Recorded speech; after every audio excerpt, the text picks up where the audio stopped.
Hey guys, so for today's reading lesson, we are going to be looking at theme.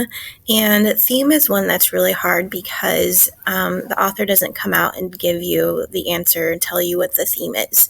So our objectives for today are I can identify the theme of a story, I can identify the character and problem of the story, then identify how the character changed their feelings about this problem in the end. The reason that we need to learn theme is that the lessons we learn in books can help me solve real life problems. I can understand the character's actions more clearly. So, theme is the main message or the moral of the text or the story. So, sometimes the theme can be stated in the text. Fables and myths might tell you the theme at the end. It might say, the moral of the story is. But most of the time in other books, the theme has to be implied. We have to use the clues to figure it out. So we have to do some inferring using what we know in our own head and what the book is telling us.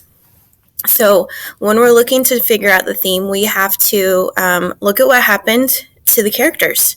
We want to look at how the characters react, and we want to look at what the characters learn and ask ourselves, how do the characters grow or change?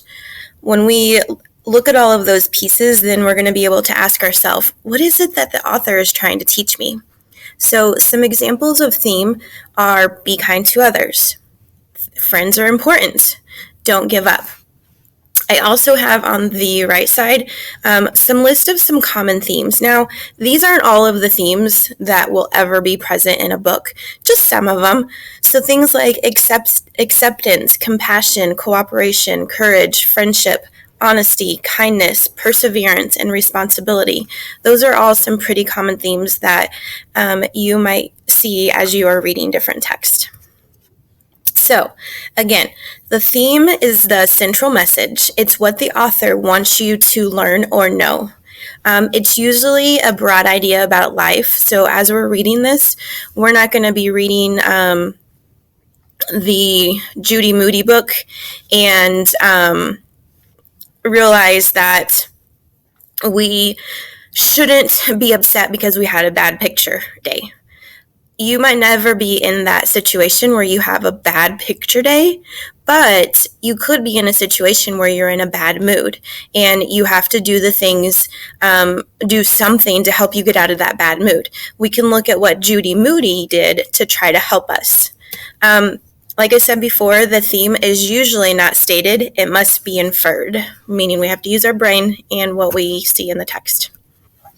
All right, so we know that we will be successful when we can identify the main character and the problem in the story. When we think about the character and how they change their feelings, their ideas, and thoughts about the problem. And then we're also going to be able to decide what lesson we should learn from that change. So, again, these are some of the common themes that you might see as you're reading. Acceptance is when you respect and welcome differences and opinions. So somebody that's different from you, you accept them. Compassion, when you want to make those who are feeling hurt better. Kindness, friendly, generous, and considerate of others. So if you see that throughout the text, then the theme could be kindness. Courage, brave and overcome fear or take a risk. Perseverance, never gives up even though through a difficult time. So we're going to keep trying even when things get hard. Friendships, when you trust each other and are loyal to one another. Honesty, find that it's best to always tell the truth. Responsibility, learn to do the right thing and make the right choices. And then finally, cooperation, working together to meet a goal or complete a task. So working together. So we read Scaredy Squirrel this week, and we want to find the theme of Scaredy Squirrel. So I'm going to ask myself a few questions, and I want to figure out the problem in the story. And I know that the problem of this story is that Scaredy Squirrel was afraid to try new ideas or anything unknown. So he was afraid to do anything different or new. I noticed that because nothing bad happened in the unknown, when he did get to go outside, Scaredy Squirrel changed his schedule drastically. Rather than staying indoors, he started jumping into the unknown, playing dead, returning home, looking at the view, and then going to sleep. So he's adding some more adventurous things. So when I think about what Scaredy Squirrel went through, I want to think about what lesson did he learn?